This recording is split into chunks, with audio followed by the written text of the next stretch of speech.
Not the patients who ignored their health who stay with me longest. It's the ones who chased it. Eleanor was 76. Retired schoolteacher from North Carolina. Read 2 books a month. Hosted her book club every other Thursday for 11 years without missing a single meeting.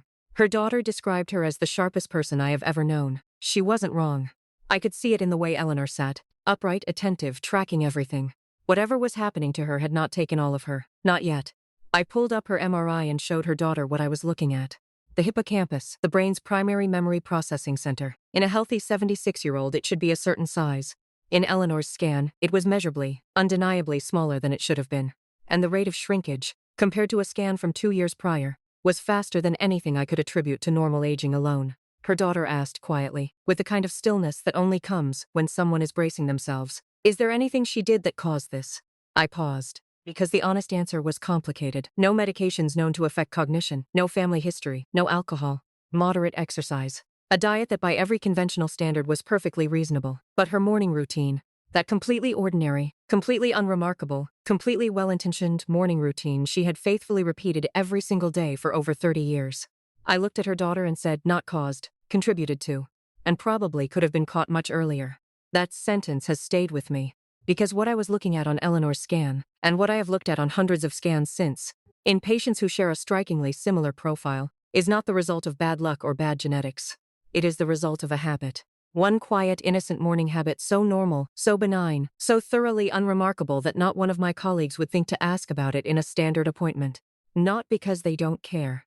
Because the appointment is 15 minutes long, and nobody has connected the dots loudly enough yet for it to make the short list. I am connecting them now, in this video, for you. The most dangerous threats to the aging brain are almost never the dramatic ones. Not the sudden strokes, the obvious symptoms, the alarming test results. They are the quiet ones. The ones that feel like mourning. The ones that feel like self-care. The ones that feel, in every possible way, like exactly what you are supposed to be doing. This video is about 5 of those habits. 5 things adults over 65 do in the first hour of every morning that the neurological research now links, clearly, consistently, across independent studies, to accelerated hippocampal shrinkage, reduced cerebral blood flow, and the specific pattern of cognitive decline that shows up on a brain scan before a single symptom has announced itself. Stay with me through all 5. Because number 4 involves something the health and wellness industry has marketed as brain protective for decades. And the research tells a more complicated story than the packaging suggests. And number 2 is the one I think about most often when I am looking at a new scan and the patient across from me has no idea what contributed to what I am seeing. The habit, when I name it, is not going to be what you expect. It never is. My name is Dr. Savannah Blaire. This channel exists for one reason. To give adults over 60 the kind of clear, honest, research-backed information your doctor genuinely wishes there was more time to cover in a standard appointment. Not the textbook version, not the liability-filtered version. The real version. The one that connects the dots between what the research actually shows and the decisions you are making every single day in your own home. Here is the truth most doctors won't say out loud in a 15-minute appointment. After 65, the brain becomes dramatically more sensitive to a specific category of daily inputs. Inputs that at 45 were essentially harmless, but that at 70 interact with an aging nervous system in ways the research now links directly to accelerated cognitive decline. And one of those inputs is something you are almost certainly doing every morning, without giving it a second thought. That is what this video is about. Here is the claim I want to make clearly, and I want to stand behind it completely. After 65, one of the most widely practiced morning habits in the Western world, a habit actively encouraged by mainstream health messaging for decades, is associated in the neurological research literature with measurable shrinkage of the hippocampus, reduced cerebral blood flow, and a pattern of cognitive decline that mirrors the early stages of Alzheimer's disease closely enough that researchers have had to develop specific criteria just to tell them apart. I am not saying this habit causes dementia the way a virus causes an infection. The biology is not that simple, and I will not pretend it is. What I am saying and what the research supports is this. After 65, the risk-to-benefit calculation for this habit changes so dramatically that continuing it without understanding what it does to the aging brain is a decision made in the dark. The information exists in the journals. It has simply never been handed to the person sitting at the kitchen table doing the habit every morning. Not your primary care physician, not the packaging on the product, not the decades of public health messaging you absorbed. Nobody has done that math on your behalf. Today I'm walking you through 5 specific morning habits I would personally reconsider after 65. Some you will recognize immediately. One is going to genuinely stop you. Number 4 generates the most resistance. It involves something the wellness industry has marketed as brain protective for years. The marketing got ahead of the science. We're fixing that today. And number two is the one the longitudinal neuroimaging studies connect most directly to structural brain changes in adults over 65. The kind of changes that once visible on a scan cannot be undone. But the kind that, caught early enough, can absolutely be slowed. Stay with me through all 5. The one that applies to you might not be the one you expect. Before we get into the 5 habits, you need one concept. Without it, nothing I'm about to say will fully land. I call it the silent threshold. Your brain has been compensating for things your entire life. That is what healthy brains do. They adapt, they reroute, they find workarounds. A young brain absorbs insults, poor sleep, chronic stress, nutritional gaps, environmental exposures, and quietly corrects for them. You never feel it happening. You never know the compensation is occurring. Life continues normally. This is one of the most remarkable things about the human brain. And after 65, it is also one of the most dangerous. Because compensation is not the same as protection. After 65, 3 things change. Remember all 3. They are the engine behind every single habit we are about to discuss. First, cognitive reserve runs low. Decades of small, accumulated insults, things that never produced a single obvious symptom, have been quietly drawing down a biological account that does not refill the way it did at 40. Think of it as your brain's emergency budget. When daily habits continue making withdrawals from that budget without anyone noticing, the account doesn't announce when it's getting low. It just one day runs out of room to compensate. Second, the hippocampus begins losing volume. In a healthy 70-year-old, this shrinkage is gradual and manageable. But specific daily inputs accelerate that shrinkage measurably. The research on this is not theoretical. Scientists can see it on MRI. They can compare the hippocampal volume of people who engage in certain habits to those who don't. And the difference shows up clearly in the imaging. Third, cerebral blood flow decreases. The small vessels feeding your brain become less elastic, less responsive, less able to deliver the oxygen and glucose your neurons depend on. And certain morning habits that seem completely unrelated to brain health on the surface, directly impair those vessels' ability to do their job during the exact window of the day when your brain needs them most. That is the silent threshold. The point where habits that were harmless at 50 become harmful at 70. Not dramatically, not overnight, silently. Through a slow accumulation, your compensating brain hides from you right up until it can't. Every item on this list operates through the same fundamental mechanism. It pushes the aging brain closer to that threshold, or it pulls it back. Understanding which direction your morning is moving you is exactly what this video is designed to help you figure out. Before we begin, drop your name and where you're watching from in the comments. I read every single one and I genuinely want to know who I'm speaking to. Alright, let's get into the list. Robert was 71, retired electrical engineer from outside Columbus, Ohio. Precise, methodical, the kind of man who kept a logbook of his blood pressure readings going back 11 years. Walked 30 minutes every morning, took his medications without fail. And every single morning, the very first thing Robert did when his feet hit the floor was start the coffee maker. Not after breakfast, not alongside food. Before anything else entered his body, before water, before medication, before a single bite, 2 full cups of black coffee. He'd done it since his late 30s. It felt like fuel. It felt like the engine turning over. His daughter brought him in after she noticed he was struggling to follow the plot of television programs he'd watched before, losing his train of thought mid-sentence, becoming unusually irritable in the mornings. A personality shift so gradual she couldn't name exactly when it started. His imaging showed early but measurable hippocampal volume reduction. His cerebral blood flow studies were abnormal. His cortisol levels were running significantly elevated in the morning hours. When the specialist asked about his morning routine, Robert described the coffee. 2 cups, black, before anything else. Every day for over 30 years. Cortisol, your body's primary stress hormone, follows a precise daily rhythm. It peaks naturally in the first 30 to 45 minutes after waking. Researchers call this the cortisol awakening response. This morning surge is not a malfunction. It mobilizes energy, sharpens alertness, prepares your immune system for the demands of the day. But here is what happens when you introduce caffeine directly into that surge. Caffeine blocks adenosine receptors, the receptors your brain uses to signal fatigue. But it also directly stimulates cortisol production through the adrenal axis. When you drink coffee during your natural cortisol peak, you are adding an external cortisol driver on top of an already elevated baseline. You are amplifying a hormonal surge that was already at its daily maximum. In a 35-year-old with a resilient stress response system, this produces a brief overshoot the body corrects within an hour. Most people interpret this as the coffee working. In a 71-year-old whose stress regulation system has lost the elasticity it had at 35, that cortisol overshoot does something the research is now documenting with striking consistency. Chronically elevated cortisol is directly neurotoxic to the hippocampus. This is not a new finding. It has been established in neuroscience literature for decades. Cortisol at sustained elevated levels triggers glucocorticoid-induced hippocampal atrophy. The neurons in the hippocampus have an unusually high density of cortisol receptors, making them exquisitely sensitive to cortisol's effects. In short bursts, useful. Over years of chronic morning cortisol amplification, the research shows measurable reduction in hippocampal volume. A landmark study in the Journal of Neuroscience found that older adults with chronically elevated morning cortisol showed significantly faster rates of hippocampal shrinkage over a 4-year follow-up compared to age-matched peers with normal cortisol rhythms. Not marginal. The kind of difference that shows up clearly on a scan. There is a second mechanism operating simultaneously. Caffeine is a vasoconstrictor. It narrows blood vessels. In cerebral circulation, the network of vessels feeding your brain, the vasoconstrictive effect is measurable and well documented. Cerebral blood flow drops by an average of 27% following caffeine consumption across multiple controlled studies. In a young brain with elastic responsive vessels, this drop is transient and compensated for quickly.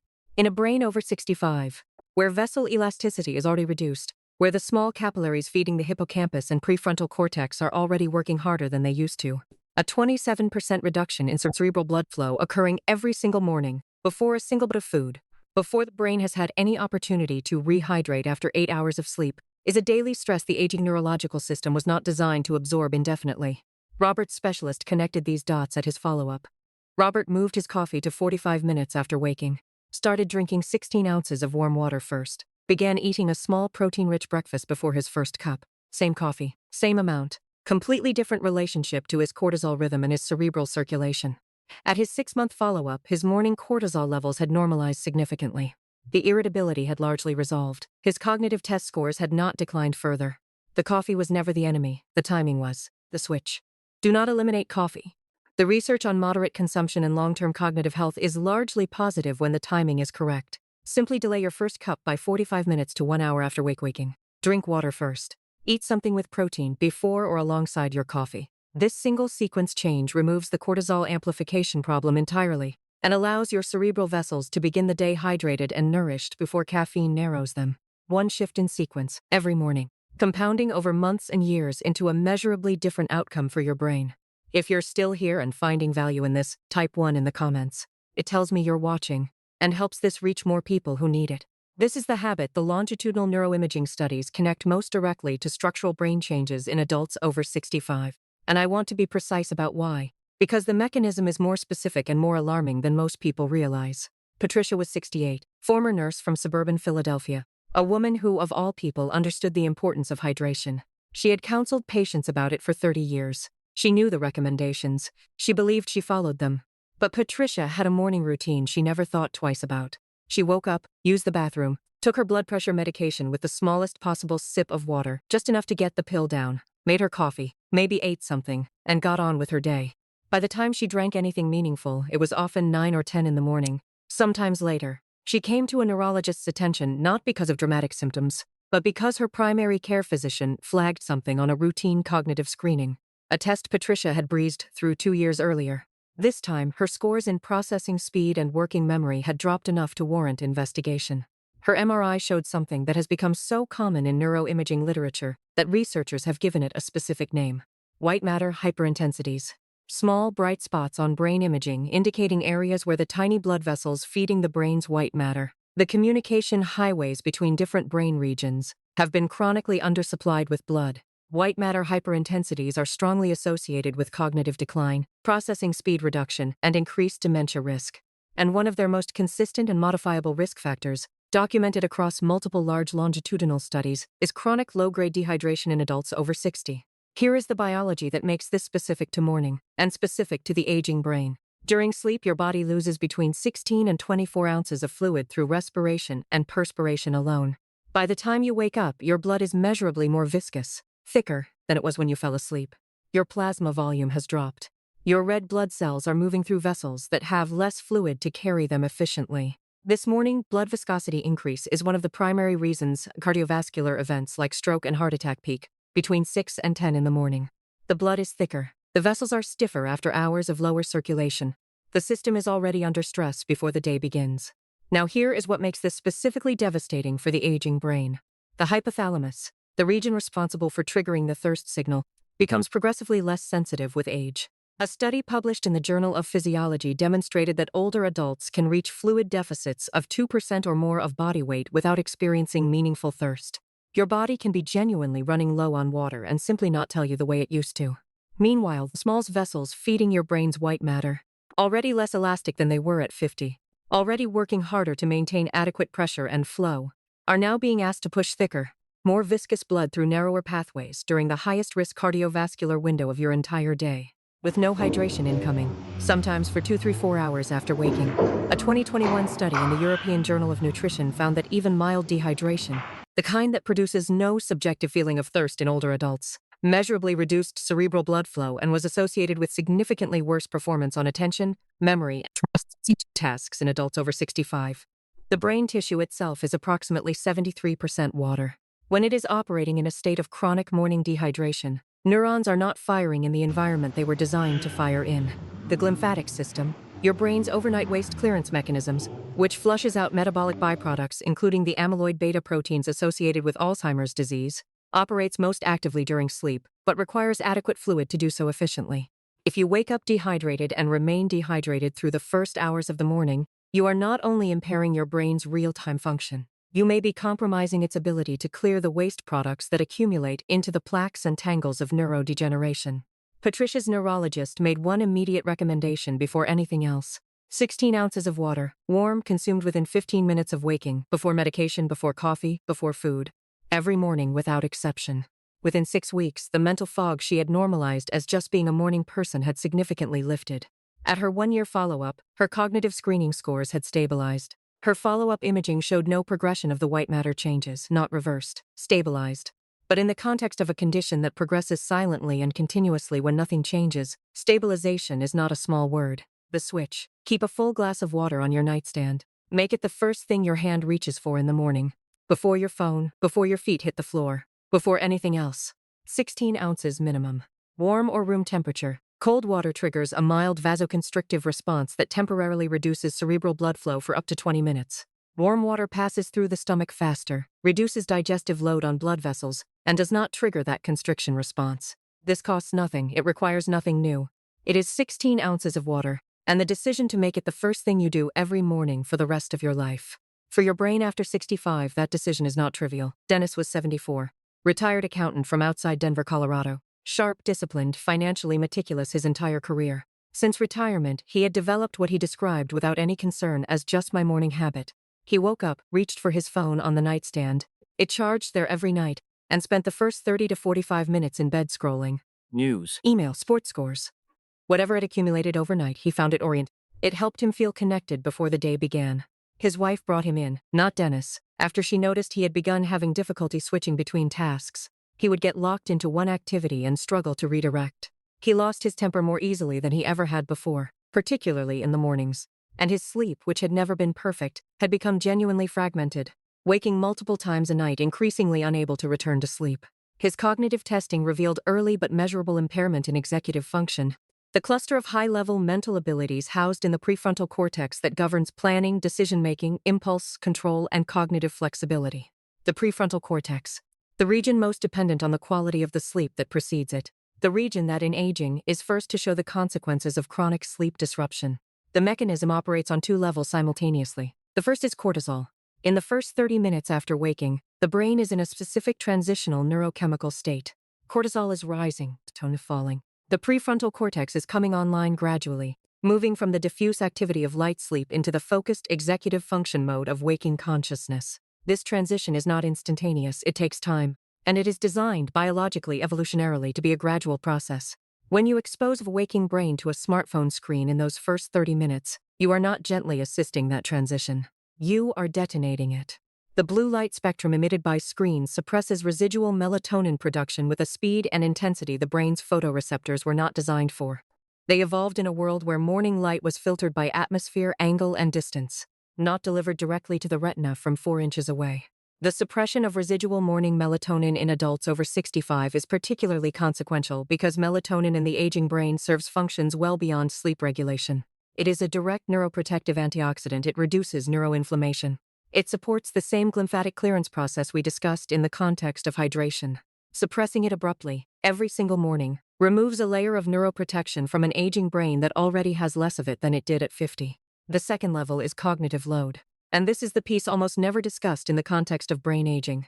When you spend the first 30 to 45 minutes of consciousness processing a stream of fragmented, activating, rapidly switching information, news alerts, social media, email notifications, you are imposing maximum cognitive demand on a prefrontal cortex that has not yet completed its neurochemical transition from sleep to waking.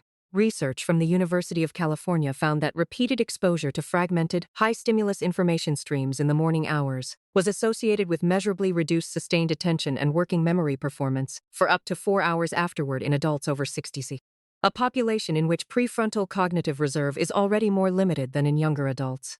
In plain language, starting your day with your phone may be making your brain significantly less functional for the entire first half of your day. Every day, in ways you are interpreting as just how my mind works now. Dennis's neurologist asked him to implement one change before any further intervention. No screens for the first 45 minutes after waking, not reduced use, none. The replacement protocol was simple. Water, a few minutes of gentle movement, breakfast, and if he wanted cognitive engagement, a physical newspaper or a book. 3 months later, his wife called the office unprompted. His morning temperament had, in her words, completely changed. He was calmer, more present. The task-switching difficulties had noticeably improved. His sleep tracking showed fewer nighttime awakenings. The phone hadn't changed. The timing had. The switch: charge your phone outside the bedroom, not on the nightstand. Give your brain a protected transition window of at least 30 to 45 minutes each morning before any screen exposure. Use that window for the habits that serve your brain: water, gentle movement, a real breakfast. If you want to engage your mind in those early minutes, choose something that requires sustained sequential attention.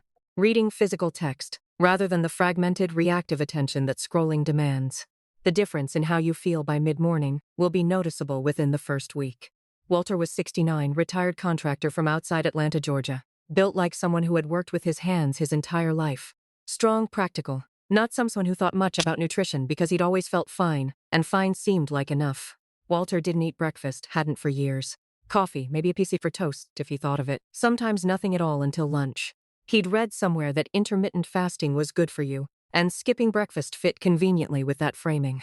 On the mornings he did eat, it was whatever was quick. A bowl of cereal from a box that said heart healthy on the front. A glass of orange juice. Sometimes a muffin his wife kept in the kitchen. He came to medical attention through an unusual route: his optometrist. During a routine eye exam, the optometrist noticed changes in Walter's retinal vasculature that prompted a referral. The retina is functionally an extension of the brain. The blood vessels visible in the retina mirror the condition of the cerebral microvasculature with remarkable fidelity. What the optometrist saw in Walter's eyes was a pattern of small vessel changes consistent with chronic blood sugar dysregulation. Walter's subsequent workup revealed something affecting an estimated 1 in 3 American adults over 65, many of whom have no idea. Prediabetes: his fasting glucose was elevated. His HbA1c, the 3-month blood sugar average, was sitting in the prediabetic range. And his morning routine was driving that number higher every single day. When you skip breakfast entirely, your body enters the morning hours, already in a post-sleep cortisol surge, already with elevated blood viscosity from overnight dehydration, in a state of prolonged fasting. Your blood sugar, paradoxically, does not remain stable during a skipped breakfast. In many older adults, the morning cortisol surge triggers what is called the dawn phenomenon, a liver-driven release of glucose into the bloodstream in the absence of food intake. Blood sugar rises not because you ate, but because your stress hormones told your liver to release stored glucose in anticipation of morning activity. Without the buffering effect of a protein-rich meal, that blood sugar elevation goes unregulated. And when Walter did eat, that bowl of cereal, that glass of orange juice, that heart-healthy muffin, he was delivering a rapid carbohydrate load to a system already running at elevated glucose. No protein to slow gastric emptying, no fiber to blunt absorption, no fat to moderate the insulin response.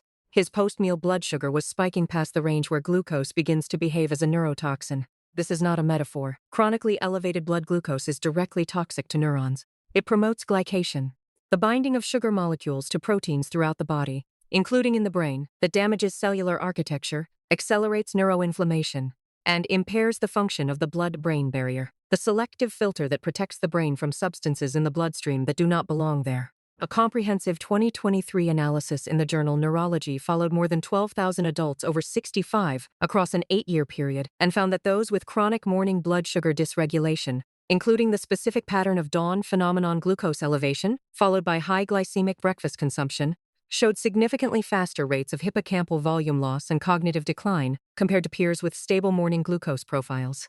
The brain after 65 runs on glucose like a precision engine. It requires glucose. but it requires it in the right amounts, delivered at the right rate, through a system that is no longer as forgiving of spikes and crashes as it once was. Walter's physician made 3 changes to his morning protocol. A protein-rich breakfast within 45 minutes of waking, 2 eggs, half an avocado, a handful of spinach, eaten before his coffee and before his phone. No juice, no boxed cereal, nothing delivering a rapid glucose load to a system already stressed by the dawn phenomenon. And a 15-minute walk after breakfast. Research from multiple institutions has confirmed this dramatically improves post-meal glucose regulation in adults with prediabetes. At his 6-month follow-up, his HbA1c had dropped from prediabetic to normal range. His retinal follow-up showed no further vascular progression. And Walter reported something his doctor found particularly meaningful. He said he felt mentally sharper by mid-morning than he had in years. He had assumed the afternoon fog was just aging. It was breakfast, the switch. Do not skip breakfast after 65. The fasting research conducted in younger adults does not translate cleanly to the aging brain, which is more sensitive to prolonged glucose gaps and morning cortisol-driven glucose elevation. Eat within 45 minutes of waking and make protein the foundation. Eggs, Greek yogurt, nuts, before any carbohydrate. Eliminate juice entirely. It is nutritionally indistinguishable from sugar water in the context of blood sugar regulation. Read cereal boxes with skepticism. Heart healthy on the packaging and brain healthy are not the same designation, and the research does not treat them that way. And if you haven't had a fasting glucose and HbA1c measured in the past 12 months, schedule it this week. Your morning brain health may depend on what that test reveals. I promised you something you could actually use. Here it is. Y hago 5 un steps. vídeo y The same si 45 nos queda minutes you bien already después, pues spend ya every está. morning, reorganized around what your Lo brain vemos. actually needs, rather than what your habits have accumulated over decades.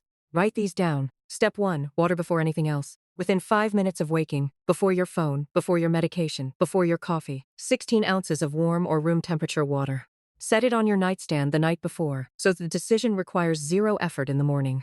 This single act begins reversing the overnight blood viscosity increase, initiates rehydration of brain tissue, and supports the glymphatic clearance process your brain depends on to remove the metabolic waste products of the previous day. This step costs nothing. It takes 90 seconds. And the research on its impact on morning cerebral blood flow in adults over 65 is consistent enough that I consider it non-negotiable.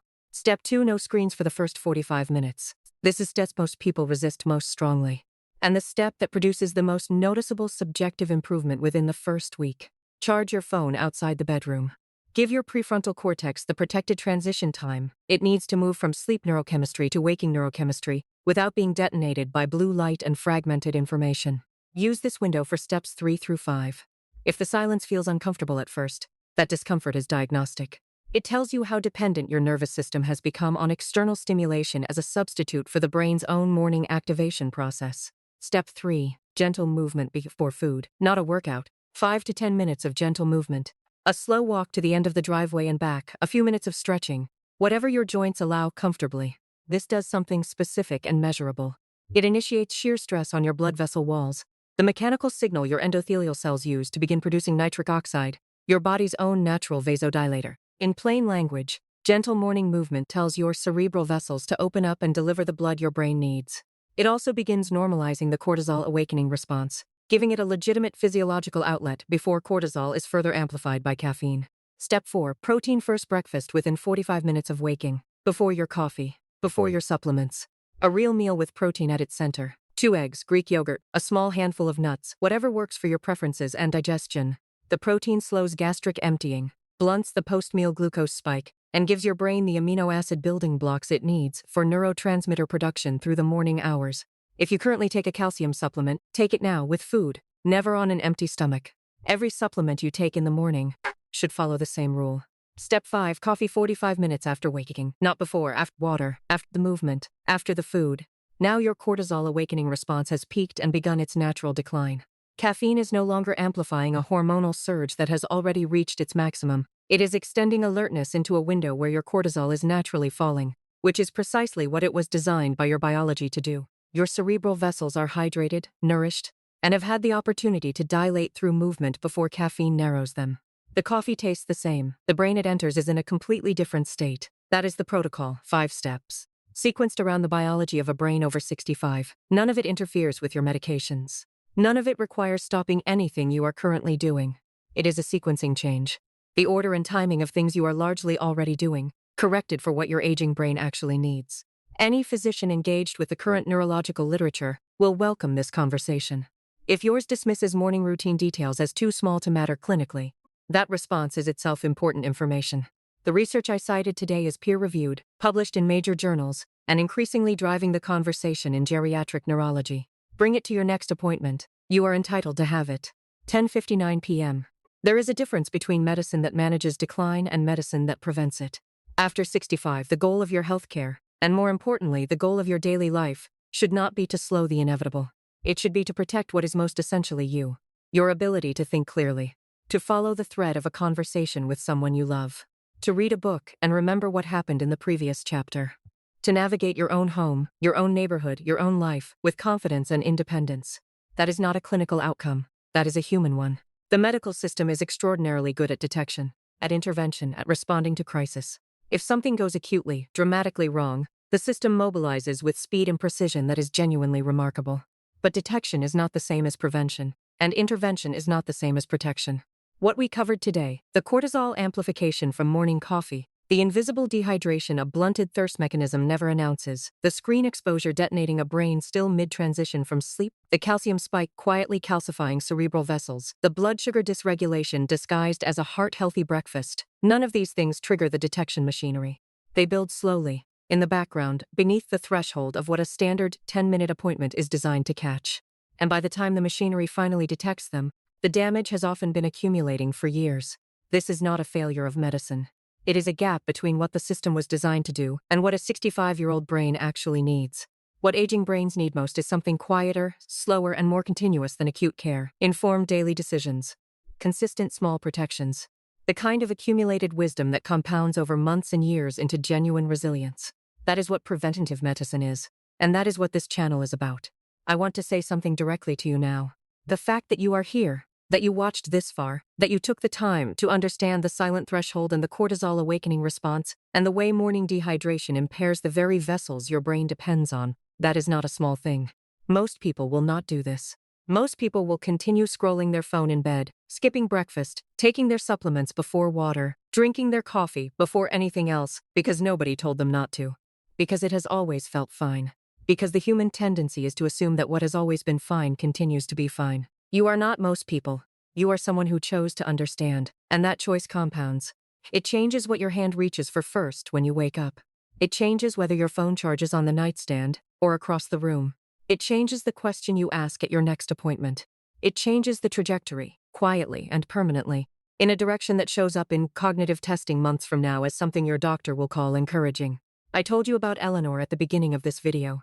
I promised I would tell you how her story ended. After her family understood what had been contributing to her decline, they worked with her neurologist to implement changes. Systematic, careful, evidence-based changes to her morning routine. Changes not unlike the ones I described today. She did not recover everything. I will not tell you she did. Honesty is the only currency this channel trades in. But she stabilized. The progression slowed measurably. And 6 months after the changes were implemented, her daughter told me something I have thought about many times since. She said, "She came back to us a little, not all the way, but enough that we can still have a real conversation. Enough that she still knows who we are when we walk in the room. And right now, that is everything. That is what is at stake in the 45 minutes after you wake up tomorrow morning. Not a dramatic medical intervention, not an expensive treatment protocol, just a sequence. Water and stillness and movement and food, and a cup of coffee that comes a little later than it used to. Habits so ordinary they barely feel like decisions. And yet, compounded across years, they are the difference between a brain that is slowly being eroded and a brain that is being protected. The brain is not a passive organ waiting to fail. It is adaptive, responsive. Even at 75 and 80 and beyond, capable of meaningful recovery when the conditions working against it are removed and replaced with conditions that work for it. Neuroplasticity does not disappear after 65. It slows. It requires more deliberate support, but it does not disappear. You have the right to know that your morning routine affects your brain. You have the right to know what the research says about how. You have the right to walk into your next appointment with specific evidence-based questions and expect them to be taken seriously. And you have the right, the absolute unconditional right, to decide that it is not too late, because it is not. Give your brain the right conditions and it will show you what it is still capable of. That is not optimism. That is neuroscience. There is a difference between medicine that manages decline and medicine that prevents it. After 65, the goal of your healthcare, and more importantly, the goal of your daily life, should not be to slow the inevitable. It should be to protect what is most essentially you, your ability to think clearly, To follow the thread of a conversation with someone you love. To read a book and remember what happened in the previous chapter. To navigate your own home, your own neighborhood, your own life, with confidence and independence. That is not a clinical outcome. That is a human one. The medical system is extraordinarily good at detection, at intervention, at responding to crisis. If something goes acutely, dramatically wrong, the system mobilizes with speed and precision that is genuinely remarkable. But detection is not the same as prevention. And intervention is not the same as protection. What we covered today. The cortisol amplification from morning coffee. The invisible dehydration, a blunted thirst mechanism never announces. The screen exposure detonating a brain still mid-transition from sleep. The calcium spike quietly calcifying cerebral vessels. The blood sugar dysregulation disguised as a heart-healthy breakfast. None of these things trigger the detection machinery. They build slowly, in the background, beneath the threshold of what a standard 10-minute appointment is designed to catch. And by the time the machinery finally detects them, the damage has often been accumulating for years. This is not a failure of medicine. It is a gap between what the system was designed to do and what a 65-year-old brain actually needs. What aging brains need most is something quieter, slower, and more continuous than acute care. Informed daily decisions. Consistent small protections. The kind of accumulated wisdom that compounds over months and years into genuine resilience. That is what preventive medicine is, and that is what this channel is about. I want to say something directly to you now. The fact that you are here, that you watched this far, that you took the time to understand the silent threshold and the cortisol awakening response and the way morning dehydration impairs the very vessels your brain depends on. That is not a small thing. Most people will not do this. Most people will continue scrolling their phone in bed, skipping breakfast, taking their supplements before water, drinking their coffee before anything else, because nobody told them not to, because it has always felt fine. Because the human tendency is to assume that what has always been fine continues to be fine. You are not most people. You are someone who chose to understand, and that choice compounds. It changes what your hand reaches for first when you wake up. It changes whether your phone charges on the nightstand or across the room. It changes the question you ask at your next appointment. It changes the trajectory, quietly and permanently, in a direction that shows up in cognitive testing months from now as something your doctor will call encouraging. I told you about Eleanor at the beginning of this video. I promised I would tell you how her story ended. After her family understood what had been contributing to her decline, they worked with her neurologist to implement changes. Systematic, careful, evidence-based changes to her morning routine. Changes not unlike the ones I described today. She did not recover everything. I will not tell you she did. Honesty is the only currency this channel trades in. But she stabilized. The progression slowed measurably. And 6 months after the changes were implemented, her daughter told me something I have thought about many times since. She said, she came back to us a little, not all the way, but enough that we can still have a real conversation. Enough that she still knows who we are when we walk in the room. And right now, that is everything. That is what is at stake in the 45 minutes after you wake up tomorrow morning. Not a dramatic medical intervention, not an expensive treatment protocol, just a sequence. Water, and stillness, and movement, and food, and a cup of coffee that comes a little later than it used to. Habits so ordinary they barely feel like decisions. And yet, compounded across months and years, they are the difference between a brain that is slowly being eroded and a brain that is being protected. The brain is not a passive organ waiting to fail. It is adaptive, responsive, even at 75 and 80 and beyond, capable of meaningful recovery when the conditions working against it are removed and replaced with conditions that work for it. Neuroplasticity does not disappear after 65. It slows, it requires more deliberate support, but it does not disappear. You have the right to know that your morning routine affects your brain. You have the right to know what the research says about how. You have the right to walk into your next appointment with specific, evidence-based questions and expect them to be taken seriously. And you have the right, the absolute unconditional right, to decide that it is not too late. Because it is not. Give your brain the right conditions and it will show you what it is still capable of. That is not optimism. That is neuroscience. If this video connected a dot that nobody in a doctor's office has ever connected for you, hit subscribe. Every week. Practical, evidence-based, honest conversations is about the specific health challenges that matter most to adults over 65. No supplements to sell. No agenda beyond getting the research out of the journals and onto the kitchen table where it belongs. And next week, something that genuinely stopped me when I first encountered the data. 5 specific foods the majority of health-conscious adults over 65 are still eating every day because they have been told, repeatedly and confidently, that they are good for the aging brain. The research tells a more complicated story, and you are going to want to hear it before your next grocery run. Hit subscribe and turn on notifications. I'll see you there. Before you go, one question, and I want an honest answer. Think back over everything we covered today. The coffee timing, the morning dehydration, the screen exposure, the supplements, the breakfast patterns, and ask yourself, which one was yours? Not which one surprised you most, which one was yours? Because the moment a person recognizes their own habit in a description like the ones I gave today, that is the moment something shifts. Not the science, not the statistics, the recognition. Drop it in the comments. Tell me which habit you identified with.